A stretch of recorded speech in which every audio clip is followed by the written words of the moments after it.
about God, His existence, about creation, maybe about the nature of man, the relationship of man to God, and so on.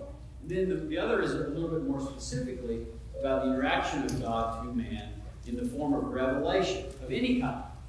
Direct visions, lightning bolts, chance coincidences, including, of course, the Bible and the Incarnation.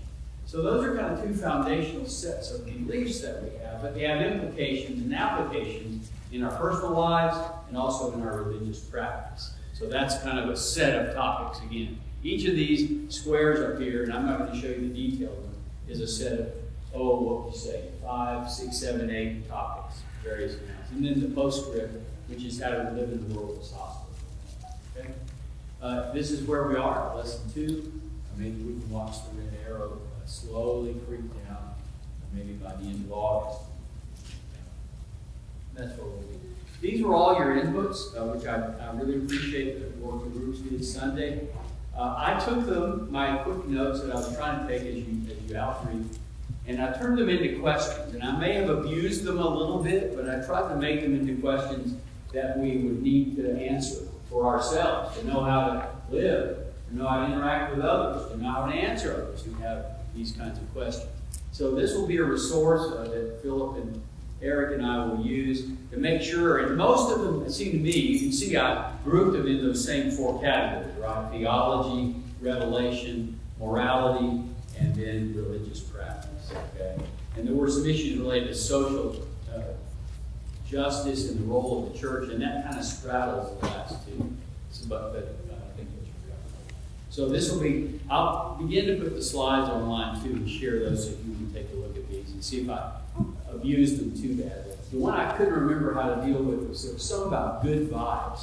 Somebody said good vibes, and I think it had to do with, yin and yang, and the zen, and, being compatible with the flow of the cosmos or something. I think that was kind of it, so that's the way is there a way to live and think that is in harmony with the universe? I think that was the point of that, but anyway. Very awake? Keep going. All right, here are our goals. One is just to be willing and expect to be different and kind of gain some courage in that. It always helps to have a group of people who are different with you, right? So you're not all by yourself. So maybe there's some value in just meeting together and sharing convictions that way. Second area is that we can be better equipped with the truth, know what the Bible says, and then step up to our responsibility to establish a conviction. So oftentimes the truth isn't as clear or it's not as easy to see, or there's a lot of opposition that we wouldn't have expected, and so we have to take personal responsibility to find those answers, and that's what goal number 3 is about, is accepting that. In our self-assessment at the end of the class period tonight, the last thing we'll do addresses that particular goal. Acknowledge that God's expecting this to be not a game, not a club, not a hobby, not a side activity, but the center of our life. And if that's true, we have to work at it. Number 4. And number 5, can we help others? Can we be influencers? And use our skills and our knowledge to help others with their faith, help others find the truth. So different, useful, conviction, act on it, and influence on it. All right. How is this coming?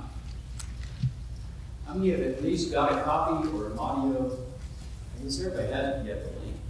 How many have actually started reading or listening to it?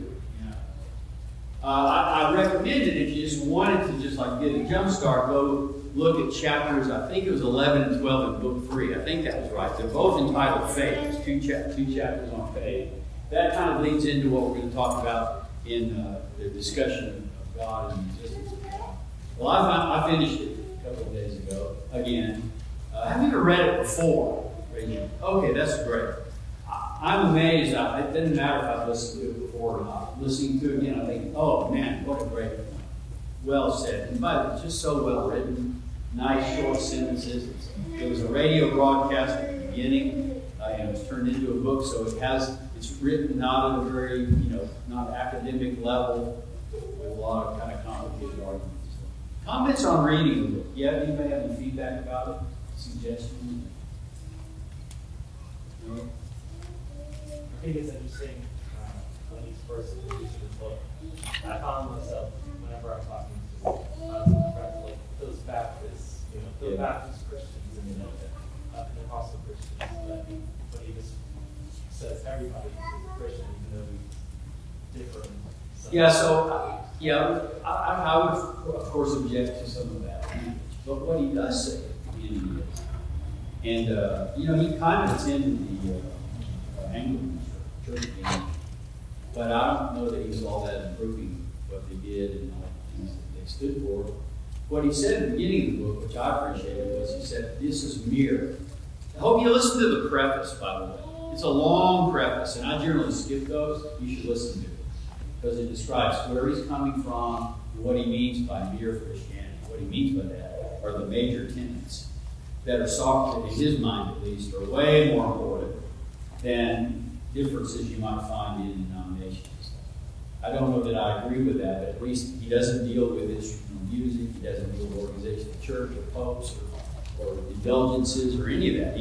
He's talking about really what is faith in God. How does our life, our realization of our own nature, looking at the world and other men around us, how does it just drive us to Christianity as the proper answer? Really, that's kind of what he's saying. Any other comments? Thanks. Way into that. Okay. You might have a better suggestion. I just felt like looking at our topics is good. And by the way, it's free. That YouTube, the audio is free, and it keeps track of where you left off and everything. Looks good. All right. Help me with this. I hope you've had more time to think about it than you expected, since it was supposed to be done by last Sunday. What are some Bible references of, and I'm using fancy words here, intergenerational, religious, moral, social changes?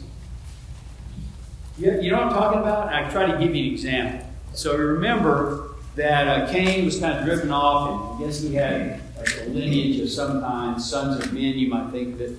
And then there was Seth, who, the third son of Adam and Eve, and he had a lineage, and a lot of folks in that time, including Methuselah and Enoch and some others who were reported in Genesis 5.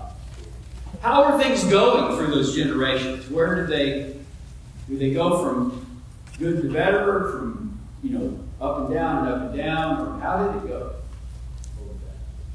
Here, this is an example. I hope you have other examples. How did that go? Independent. Say again, John. They were all independent thinkers. Yeah, well, that's probably true. Independent of the previous generation, perhaps. Independent results. Yeah. Which was the flood, actually, that you mean. Yeah, it went downhill. Is that pretty clear? Is that a consistent story, a theme, a repeated pattern in the Bible that one generation to the next usually declines? The evidence is today. Yeah, of course, the point is, are we any different people today than they were at the time? But give me some examples. You got the flooding, right? Right? It just went downhill until every thought of every man was evil continually. That's a pretty extensive piece of evil there, so that God destroyed them. Give me some more. The whole book of Judges. Yeah, great. I mean, it's almost like there's decline in judge, but really, even the whole trajectory of the book, you start with a guy like Othniel, who's nothing bad said about him, that's pretty good. You end up with Samson. Right through this and then the last few chapters, which indicate that the common people weren't better than their leaders. Maybe worse, as far as idolatry and other things like that. So the whole book of Judges, thanks. In fact, to get to Judges, how did we get there? The generation of Joshua and the elders. Yeah, I put the reference in the lesson. I hope you read that. A couple of verses that kind of go together in the book of Judges. Joshua. He says, it says something about Joshua, they were faithful all his life. That's the end of that. But then you get to Judges, it says, Joshua and the elders that survived him, after that, they went down here. And it was not a good picture. Okay? What else? Give me another. Divided kingdom. Yeah, the divided kingdom. You mean just the north? Is that what you mean? The north and the south with a few exceptions. Yeah, did you hear what he said? The north and the south. North, worst of all, north was almost like a continuous trajectory, starting with Jeroboam, which is a pretty big decline from Solomon, if you think about it. And then there's a reference to they kept doing what Jeroboam did all the way through, but it got pretty bad. And then they were taken away. But then here's Judah, and he said, with a few exceptions, and I try to put in the lesson maybe 3 that stand out, let's say, where the text says they did, kind of what was right. And did you notice what three of those were that I picked out? I think they're the best three. In the southern kingdom. Josephat, good. Who are the other two? Hezekiah, of course, and Josiah. And you can see after each one of those, though, even like their son, like Manasseh, right away. So, see if there's any questions we have. So, I don't know. It's just, did Moses say that was likely to happen when he was giving the law of Deuteronomy? Yeah, he said, try your best to prevent it, right? Teach it to your sons and your grandsons, but it's not going to work.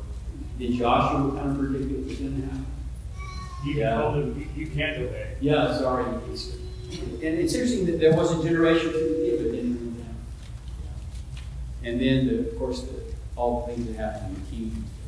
So generally, I'm asking you to agree with me or speak up and let's have an argument. I love that, an argument.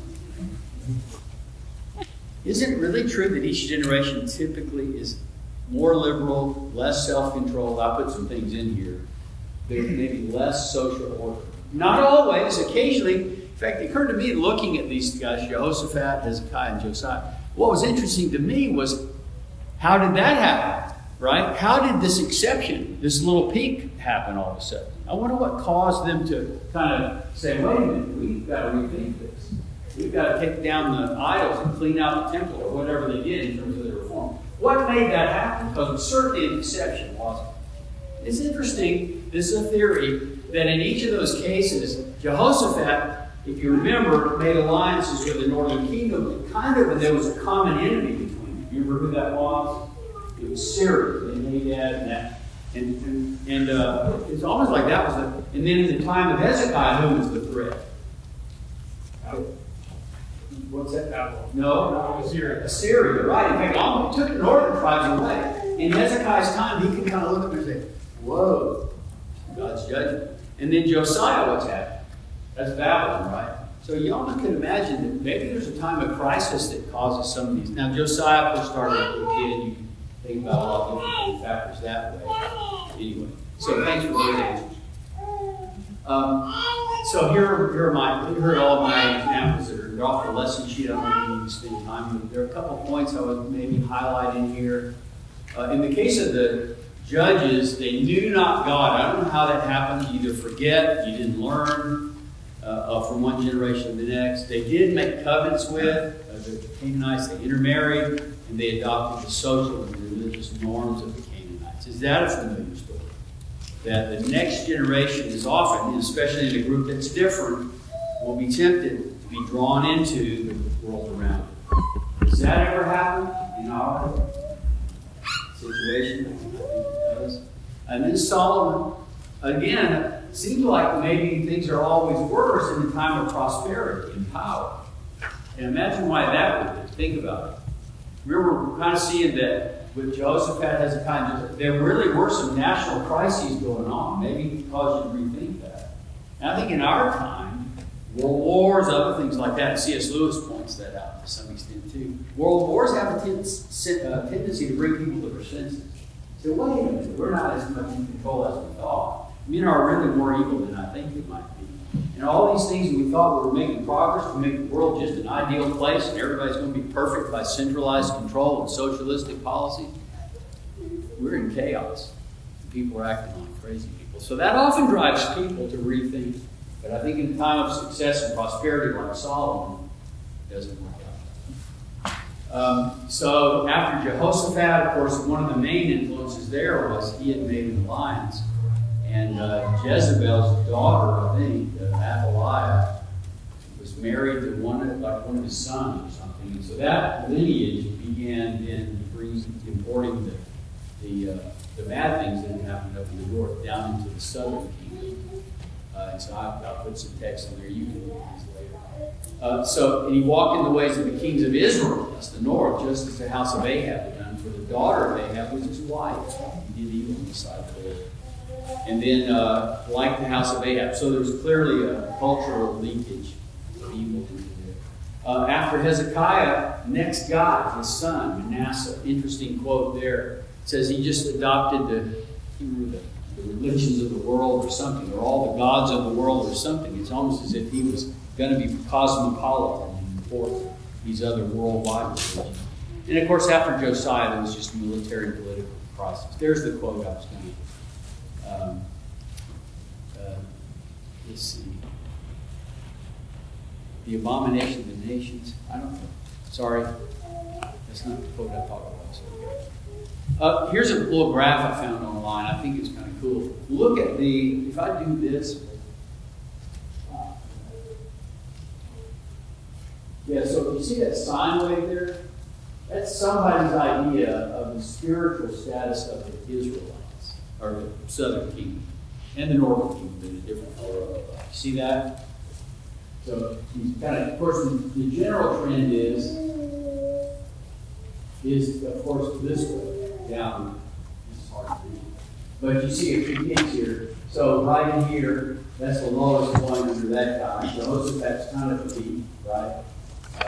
There's Amaziah that's under him, Uzziah maybe, and Hezekiah's there, and the other side is there. But generally it's down there. Of course, eventually after Manasseh, the prophets just said, that's it. It's all over. Jeremiah. New Testament descriptions of the latter times, and this is really within the lifetime of the apostles that they predict this is coming, or shortly after that. Perilous times, Paul calls them. False teachers, I did a little lesson on that recently. Something to expect. That's going to be a digression. It will be imported from the world, the philosophies of the world, and the religions of the world. And then when you get to the book of Revelation, look closely at these churches. Ephesus had left its first love. Pergamos, Balaam, sexual immorality, the teaching of the Nicolaitans. Thyatira had a Jezebel of their own there that had either real or spiritual fornication, teaching people for that to do that. And they were following the deep things of Satan. This is not an optimistic picture, is it? Of one generation to the next. So I think one thing we should conclude is that it's likely that the next generation will be less convicted in their faith, less faithful, less respective of the authority of God. But it isn't necessarily going to happen every time. You see that? Do you agree with that? I hope you do, because you're all mostly kind of the next generation. But it also says that it's not going to happen automatically or by chance. You see that? It takes some hard effort. And you can look at those kings like Josiah, Hezekiah. They worked hard, and really, even in their best efforts, often did not change the hearts of the people who continued to worship on high places and so on. I want you to talk to the people next to you, and I'd like you to come up with some reasons, natural or otherwise, specifically why each generation tends to question, often toward the liberal side, often toward the less authoritative, often toward the less strict side. Why does each generation tend to do that with regard to the previous generation's beliefs and so on? No, Doug, you can't tell me. You got to talk about it with other people. Thanks for being willing. This is a one time. So we're going to do this like for 2 minutes. Again, I'm interested in new, better ideas and not a long discussion about any one in particular. I'll probably need 2 months of that. Okay, so find somebody to talk to. And I'm watching the second hand, and I'll probably let it go for 2 minutes. Depends. Do you have it up? No, I don't have I'm stuck at home. I do. No, he doesn't. Okay. All right. The answer is because we want to do stuff. Nice. I mean, Question 3 on the slide.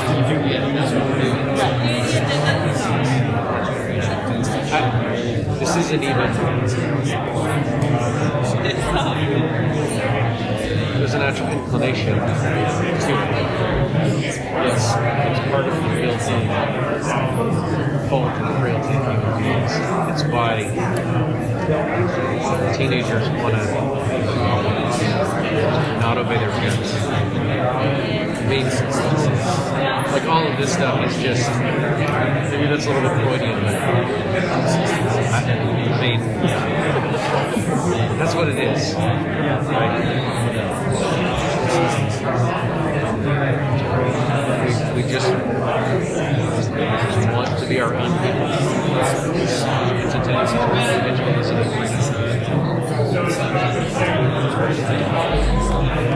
That was my first thought. That, and we always were thinking like we know better than those who came before us. Or like you wanted to do better than Right. Which is exacerbated by the fact that oftentimes we do. We, in some way. We actually do, Yeah. right? We see sort of society progress in terms of its technology and its political theory, all that kind of stuff. And we just sort of say, well, that is primitive, right? And I somehow extrapolate the idea that because I have superior technology, that I somehow become superior ethically. That's a false association. Okay, help me out. All right, I'd like to, let's get a bunch of ideas put out here. First of all, is there anyone that wants to disagree with the fact that this question, each generation tends to challenge and often discard the established faith and practice of their forebears? That's a fancy word for previous generation. Anybody want to challenge that? I don't want to challenge it, but I was thinking about it. Are you able to back into that chart you have with the line? The sine waves? Talking about Yeah, I was interested when I was thinking about, like, obviously that's the picture of the Old Testament. You see how generations literally decline over time, just like that. Yep. But I wonder about, like, this is the entirety of Israel. But you always read these examples of really faithful people within generations. And I wonder if there's kind of like a subgroup, like a line that you could put below that. That's not quite as volatile. Yeah. Throughout it all, and I wonder if that changed at all with Jesus. Because there's a different law that we're basing our faith on now, as opposed to they're kind of riding the wave of adherence to the old law, which was flawed. And I wonder if it would be different about system. Okay, so I'm going to argue back. No, this is a great point. I don't know if you heard all of what he was saying, but he was just saying, I think his first point is there's another picture of individuals like Ruth, or that show up that are actually sterling examples in spite of what's apparently the general trend, right? So let's don't ever forget that. In fact, that's what we want to be, right? That's really what we would like to be, is actually learn to go counterculturally and not be the declining generation, but be the one that's kind of like a peak going up. That's a great thing. And his other point, one of his other points was maybe things are different in Christ. Maybe with the coming of the New Testament, now we're not on this roller coaster as a nation that's just full of sinful people and earthly kings and all the political issues that came around that. And that's a real good point. That is why I went ahead and put the New Testament examples in there to say, yes, it is different. We are not a nation like Israel. Does everybody get that? In fact, I believe we do ourselves a huge disservice and put ourselves at risk to somehow think that we're the United States and that's our kingdom like Israel. You see there might be a danger in doing that? I mean, you look at this chart and see that. And somehow solving, national problems of the U.S., that isn't our concern anymore. I'm sorry. We're members of the kingdom of heaven. We're no more part of that kingdom than we are of these right here. So very good. It does change in Christ. I'm not tied to this world and those kingdoms like I was before. That's just a great point. And maybe that's what helps me be the first point, which is I can go the other way because I don't live it. This is my home or something. So great points. However, don't we feel the temptation that the whole world we live in, that we're in, not all been in, is going this way? Right? So I'm sorry, I'm answering the question y'all asked me. If we have another argument, that was great. I don't think it was an argument. Yeah. I think there's something to be said about the generation that does not actively challenge us, but also is lukewarm. about the convictions of previous generation. Okay. It just accepts it without revisiting it from the standpoint of, is it still valid, or, establish the faith of the wrong. Getting there, real good point, right? And I imagine in Israel, there were some people, maybe most people, in some kind of bell curve that just didn't care whatever everybody was doing, that's what they did. If, the last generation, they really didn't have the yeshiva pole next to the bell. This year they put it in, okay, I don't care. Somebody else makes that decision, not me. You know what I mean? So, or, yeah, for a couple of generations, we still go to Jerusalem. I really don't know why. It's a lot of trouble, but okay, well, my parents always did it, I'm really into tradition. And so when the crisis comes, there's really no basis to address that. You ever heard what he was saying? I think that is probably. I think it's true in the church. There are a lot of people who would just follow whatever the elder said because they don't want to cause trouble. They're just kind of there to get their, Sunday service. I was going to say service, but I mean, the drive-up service or whatever, not worship service. Yeah, that's a danger that we drift along. Thank you for that. Other points? Okay, now I got to get back through. What are, whoops, I'm doing everything here. Give me some pauses. What happens to a child? Are they just born rebels? I was going to say ease. One thing you see, the children have conquered the land of Israel. I said ease. Ease. He said ease. So I like, said ease. but Ease. so they either conquer the land fully or just settle for not having the Canaanite in the land. And, once they conquer the land, they don't really need God anymore. Right. They've already conquered. So, great. Y'all hear that? And really, you almost see that in the sign that's not brought up about these different conquerors, and that is, maybe Hezekiah solved the problem of the Assyrian crisis.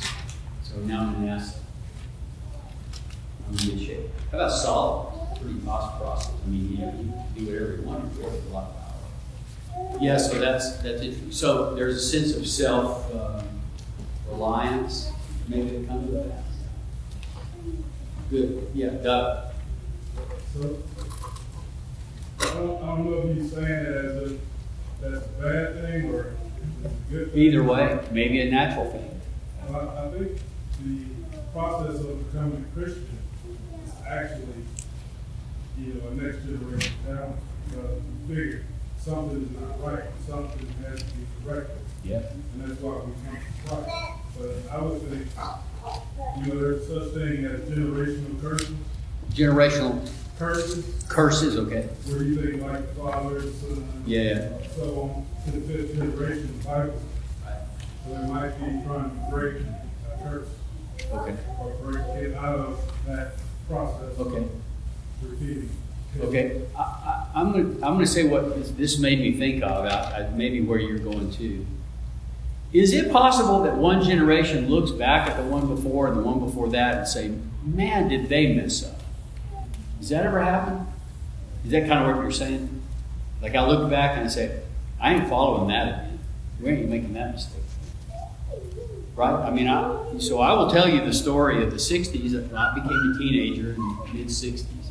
And you all know your history, I'm sure. Maybe it's not even in the history books, I don't really know. But there was a pretty, corrupt world up to that time. And, the 60s were kind of seen as trying to solve the problem of indigenous races, is one thing. Vietnam War was raging, seemed unjust. And there were other things that came along to just verify that idea, Watergate. And so the idea then in my generation was, man, these guys are they're corrupt. And whatever we're going to do, we ain't going to do what they do. And so there was this term, anti-establishment. You know what establishment means? It's what is. The structures are in place now. So in whatever way you can do that, and it might be drugs, you might be wearing crazy clothes, you came out to hear that the parents, and of course the intent, of course, was to show that generation you weren't going to be like them, right? I think about that with tattoos. Nobody would think you could do a tattoo on their own. I just need a black mark on my arm. And I think it might be supported by the fact that most parents would disapprove, and most peers would approve. Is that possible? I'm stepping on toes, I'm sorry about that. I mean, is it possible that all the parents wanted you to get a tattoo and none of your friends had one, that many people would get one? What do you think?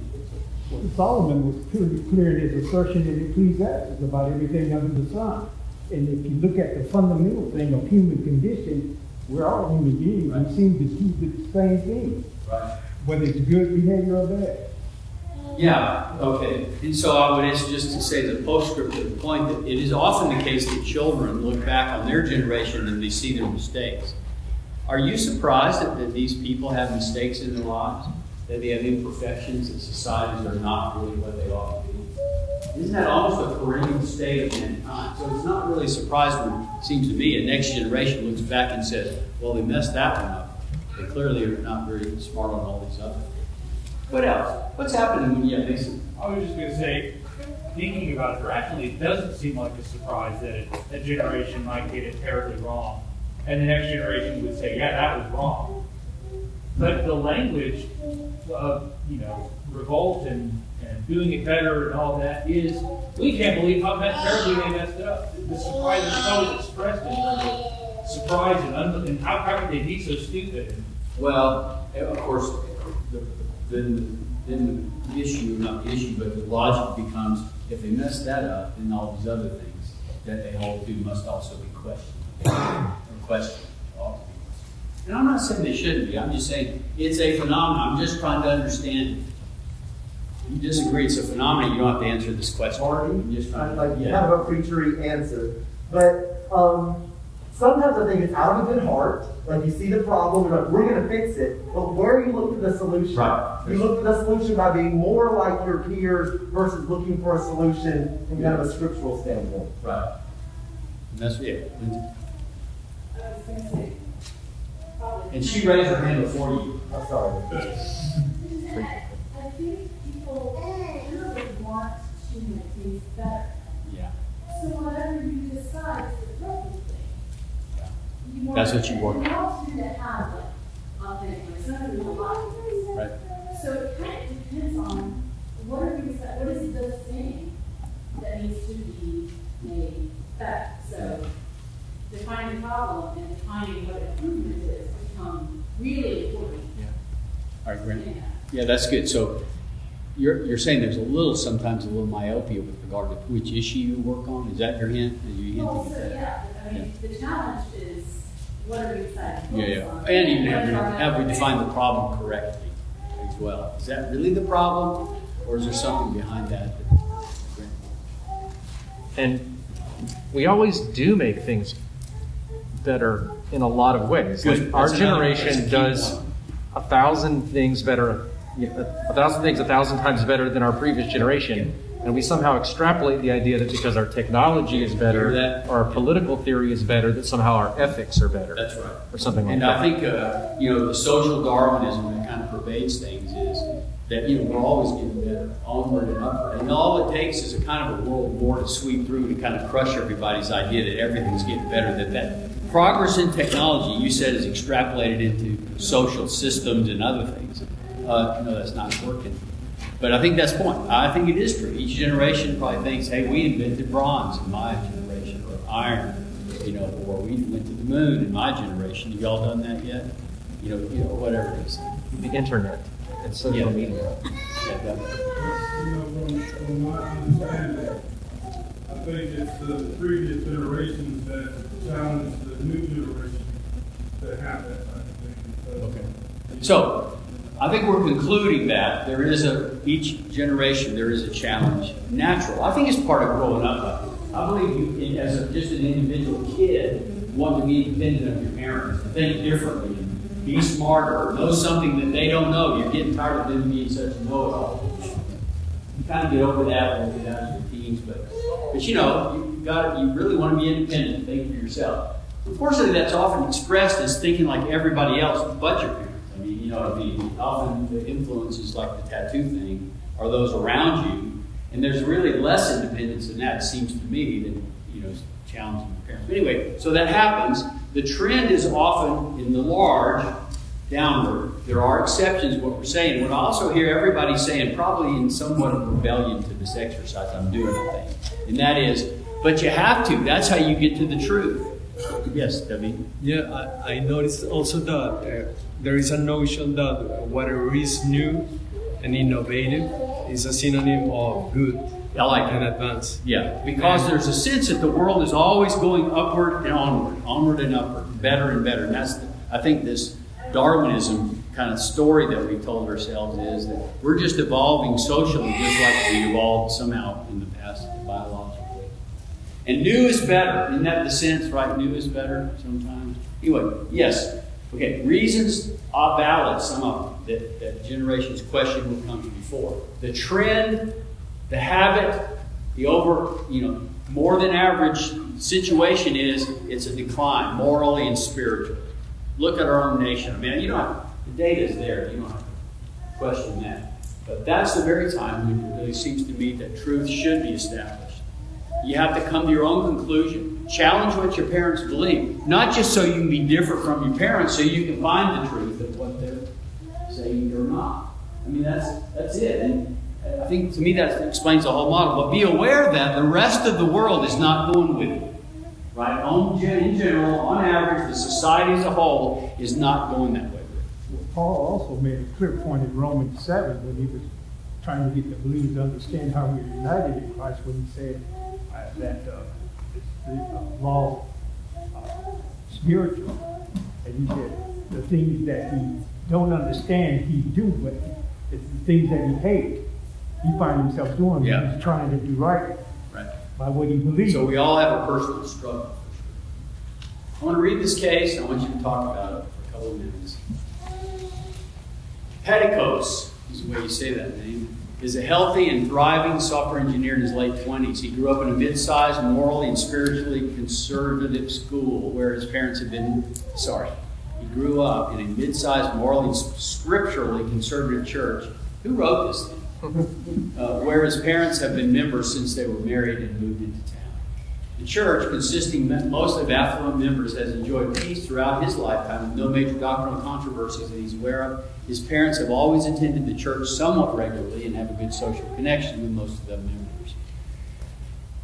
Petticos went to a private Christian school, which met in a large Baptist church, and he formed most of his close friendship among his peers at that school. He was a good student and an athlete, starring in several sports, and earned a scholarship to a major state engineering school. He met his wife through a high school classmate who also attended the same university. She grew up in a conservative denominational home and is content to attend his parents' church with him. Their social life centered around the small engineering firm and his friends from college. Recently, through the influence of his peers and his wife's participation, he's had to make decisions about participation in denominational church activities, acceptance of homosexual friends and relatives, in-laws in this case, and entertainment, which includes drinking, weekend-long trips, which has brought the occasional sermon on moral or brought disapproval from the Church of Christ members, not always stated in the most tactful way. As he hears the occasional sermon on moral or standards or required religious practice, he's not impressed with the logic, which is just what the Bible says, or the tenor of the black and white approach to interpreting the Bible. And he's attracted by that approach. Am I skipping lines here? I must be, because it's not making sense. Or the tenor of the condemnations. Thank you. In discussions with his friends, it's clear to him that they have a more open-minded and less black and white approach to interpreting the Bible, and he's attracted by that approach. He's been watching some Why I Left the Fundamentalist videos that his wife found online, and is considering transferring to another more diverse and open-minded church where many of his friends go. Talk to each other for a couple of minutes. Here are the questions. What are the factors that led to his current crisis of decision? Now, the reason I'm asking that is, what might have happened to avoid that? Okay, I want you to talk to each other about that question, right? Did he do something wrong? Has he done something right? That's the second question, okay? And then, what did he fail to do? That's the third question. There's actually another one. So talk to each other. You're only going to get about 30 seconds or 45 seconds here to the first bell. Okay, go.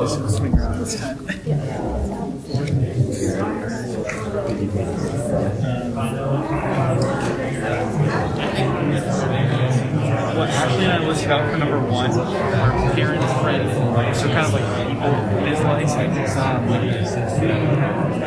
don't know if that's like where he's looking for, but I don't think it's just very lukewarm. Basically, like there is no. It doesn't feel like there's any conviction. Yes, to check the boxes. yeah. He doesn't questioning and reasoning for himself. Yes, from what we read, it kind of seemed like maybe he wasn't like him and his parents didn't talk about things, which then kind of spilled into other relationships where there may have been some tension. It's possible. And then when he does decide to start thinking people around him are influence, his parents could have been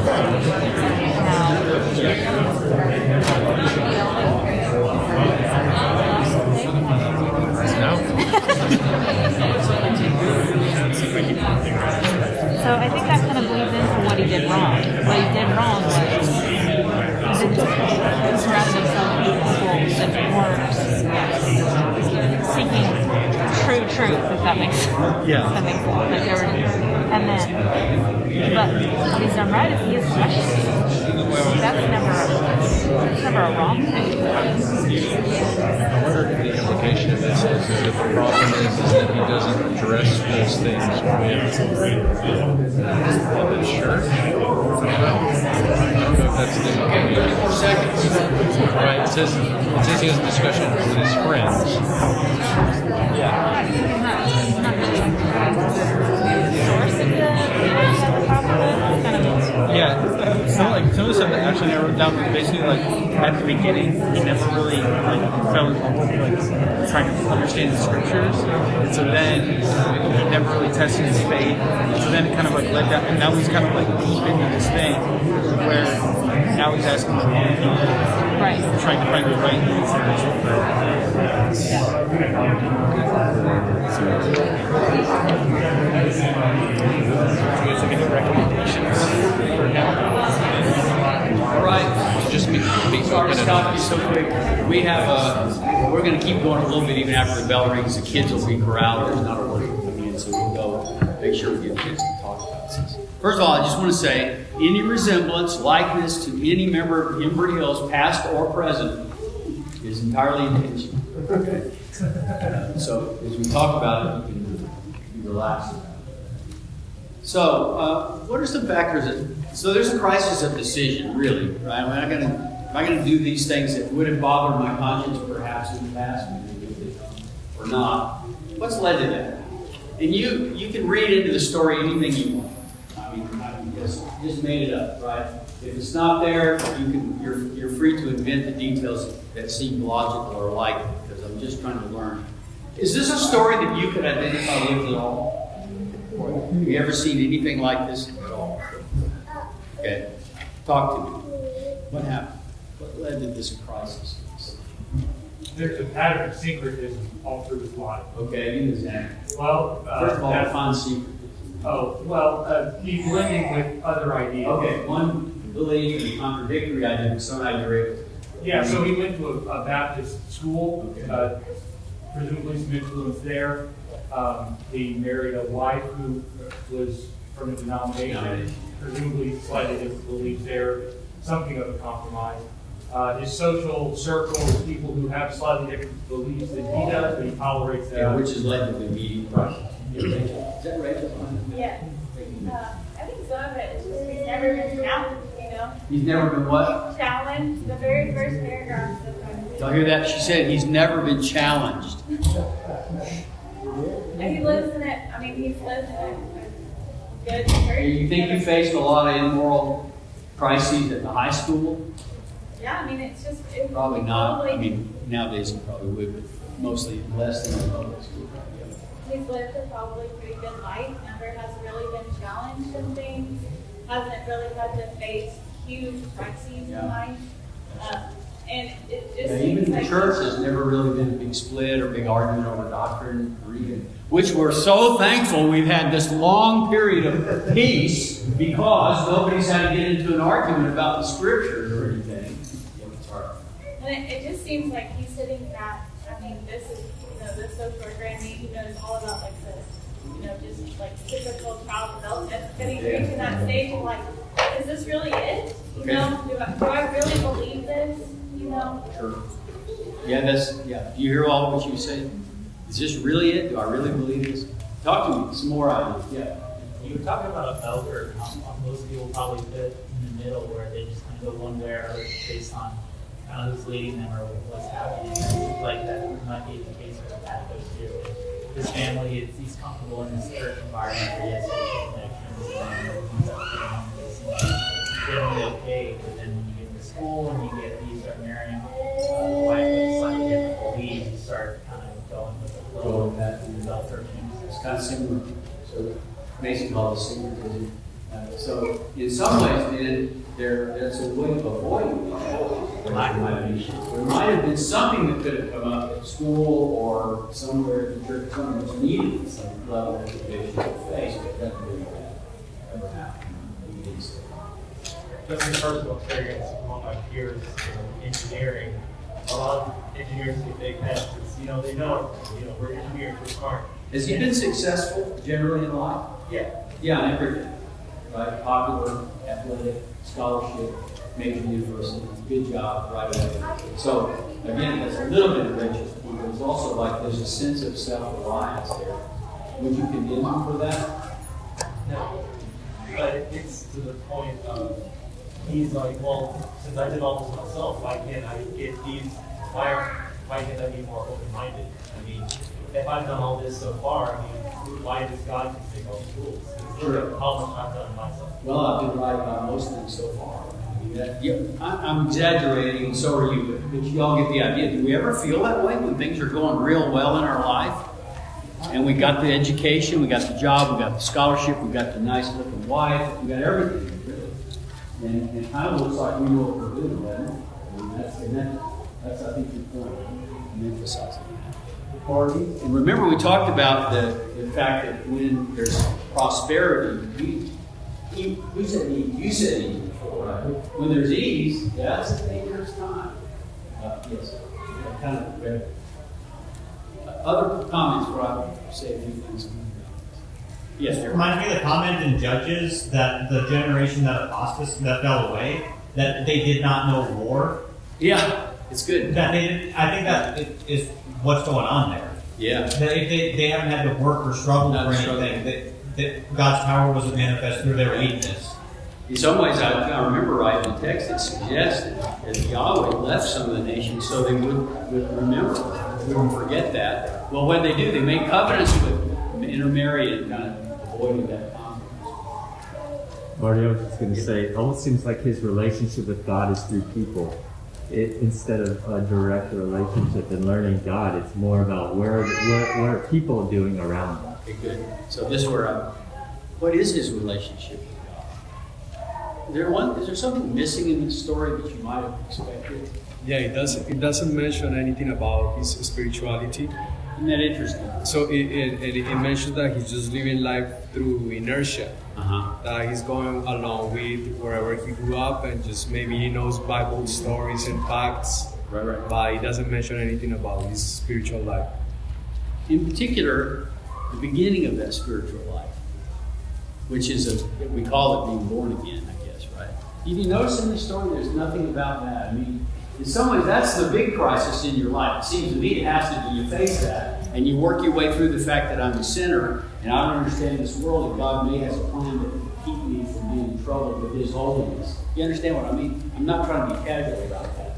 But there's really, in the story, you have to question, where did his conviction begin? When? And so, then, to David's point, where does it show up? Well, it hadn't been born yet, perhaps. I'm reading way too much in the story, but we have to be careful. Comfortable life, who was saying that? Well, what is the crisis that leads a person to say, I am lost, I don't know what I'm doing, I need help, I need revelation beyond what I can think of on my own? He could have been convicted by his own ease. Could have been, but that's not apparently possible. So I guess we'll kind of question, of course, what do you recommend that you do? And you kind of know from my last point what I think he should do first. Maybe he's examine his own status before God. Think through his faith. Do you really believe this stuff or not? Because if you just start with the questions like, well, they're more open-minded, or church down there, they're just full of a bunch of mean people. Everything's black and white. They don't think about anything but what's in the Bible. You know what I mean? That's not going to get you anywhere. Don't start. Start with a relationship. You know, my real punchline, of course I don't have time to do, but I'll try to do it Sunday, is, are we responsible to find God, or does He reveal Himself to us? That's where I was going to get to with this next question. There's this theory, and I think you see it working out in his life, his friend's life, and this intergenerational thing, that the responsibility of every person is to search out through all the world religions, past and present, including the ones we could invent if we wanted to, and decide which looks the best to me. And think about it. And if you haven't done that, you're closed-minded. Does God expect us to do that? Is that the plan?